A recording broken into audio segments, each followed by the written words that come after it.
All right, today we're diving into something really cool. These incredibly complex digital simulations. Like a super realistic train simulator. We're talking miles of track, super detailed landscapes, tons of trains all running on these perfect schedules. Now, we usually just think of these as games, right? But what if they're more than that? What if you could look at one of these things and see a huge, living, breathing movie set just waiting for someone to call action? And right there, that's the central problem. I mean, you've got this incredible virtual world, it's all right there, but how do you actually direct a movie inside it?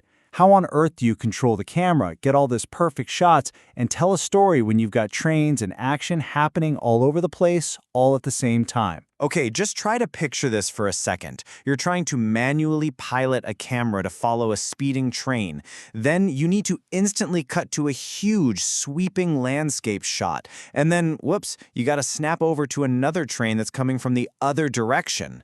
For one person, it's basically a logistical nightmare. You end up just playing the game, you know? You can't actually direct it. So what you end up with is this massive gap, right? On one hand, you can be the operator of a single train. But what you really want is to be the director of the whole show, the entire railway. The problem is, standard game controls, they just aren't designed for that kind of thing. A director needs to be in a dozen places at once, and you just can't. But what if the solution didn't come from the official game developers? What if it came from a player? A really passionate player who looked at this exact problem and just went, you know what? I can fix that. And folks, this is where the story gets really interesting. So, let's introduce the hero of our story, the Chimera KP module. It was created by a user, a guy named Mike Buthe, for a German train simulator called EP18. And it's this brilliant, custom-built tool that does one thing and it does it perfectly. It automates camera control. It is literally the missing piece of the puzzle, that bridge between just playing a game and actually directing a movie inside of it. So, here's a good way to think about it. The module, it doesn't play the game for you, not at all. Instead, it's like it takes on the really hard job of being your entire camera crew. And it follows a script that you write. It's your tireless virtual assistant director, and believe me, it never, ever misses a cue. Okay, so let's get into the nitty-gritty. How does this assistant director actually know what to do? Well, the real genius of this thing is how simple and elegant it is. It's all built on a clever system of, well, hidden triggers and a plain old text file. The whole process is just brilliant. Here's how it goes. First, as the director, you go in and you place these little invisible triggers, they're called contact points, anywhere you want on the tracks. Then you give each one a unique name. So when a train rolls over one of these points, bam, the module instantly sees that, finds the name in your external text file, your script, and executes whatever camera command you had linked to it. It's basically a perfectly timed automated shot list. And that is the absolute key to this whole thing.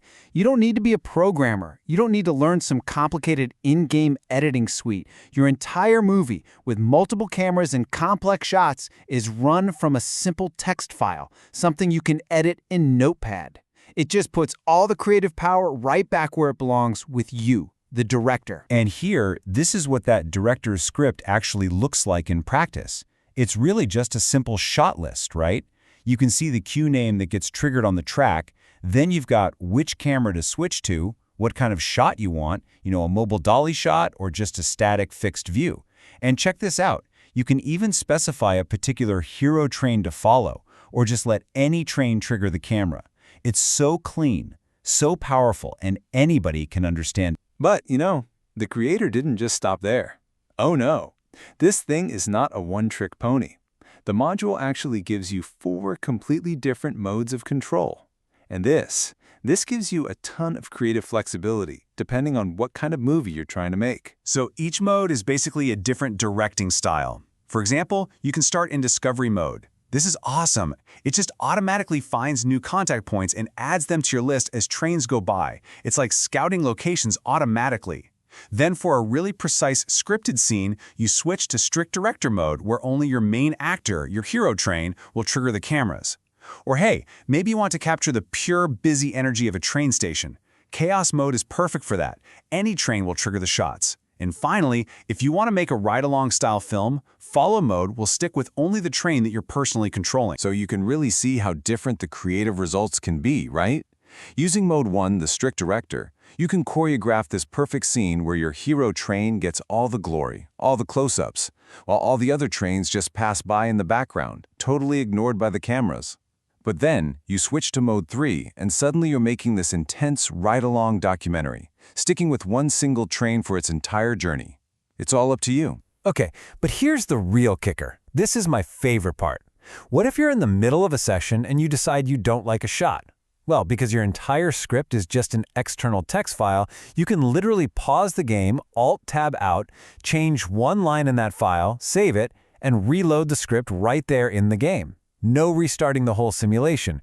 You can be a completely hands-on director, making creative changes on the fly. So let's say you're watching your footage back. You see that at the Gleis 1 Sud contact point, you've got this moving camera shot. And you think, you know what? A big, static wide shot would look way better there. No problem. You just pop open that text file, change one single word from, say, mobile right to Ost, and hit save. The very next time a train hits that trigger, you get your brand new shot. That is real-time creative control. So let's kind of zoom out for a second, because the really crucial point here is that this is so much bigger than just one cool mod for one train game. It's not, really. This whole story, it represents something fundamental about what happens in passionate online communities. So why does this matter? Well, because it's just a perfect example of what user innovation looks like. You have someone who loved a virtual world so much that they decided to build their own tools to experience it in a completely new way. They didn't just play the game anymore, they turned it into a powerful engine for telling stories. And that, right there, is the true spirit of the modding community. You see a problem, you create a beautiful, elegant solution, and then you share it with everybody. And you know what the best part is? The attitude of the creator himself, Mike Butha, just captures this spirit perfectly.